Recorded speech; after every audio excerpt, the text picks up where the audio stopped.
Hello ফাইবান, অনেকদিন পর চলে এসেছি আমি, রিপোর্টার খাচ্চা, সঙ্গে আছে ক্যামেরাম্যান পচা। বেশি না বকে ভাট, চলো শুরু করা যাক ফটাফট। ওখানে কয়েকটা লোক বসে আছে, চলো ওদেরকে প্রশ্ন করা যাক। আচ্ছা দাদা, আপনাদেরকে কিছু প্রশ্ন করা আছে, করতে পারি? ইয়েস। আগে বসি তারপরে বলছি। ওকে। আচ্ছা দাদা বলুন তো, পৃথিবীর সবথেকে কষ্টের মুহূর্ত কি? একজন করে বলুন।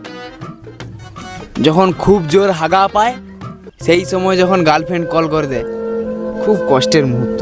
এটা খুব কষ্টের মুহূর্ত। দাদা আপনার কষ্টের কথাটা? কি বলবো দাদা, যখন হ্যান্ডেল মারতে মারতে মারতে যখন নেটটা শেষ হয়ে যায়, তার চালাটা পুরো কাঁড়া ফেটে যায়। স্যার আপনারটা?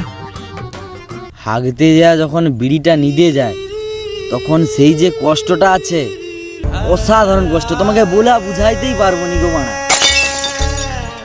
তো আপনারা শুনতেই পেলেন এদের কষ্টের কথাগুলো। এদের কষ্টের কথা শুনে আমার দুদিন হাগা হবে।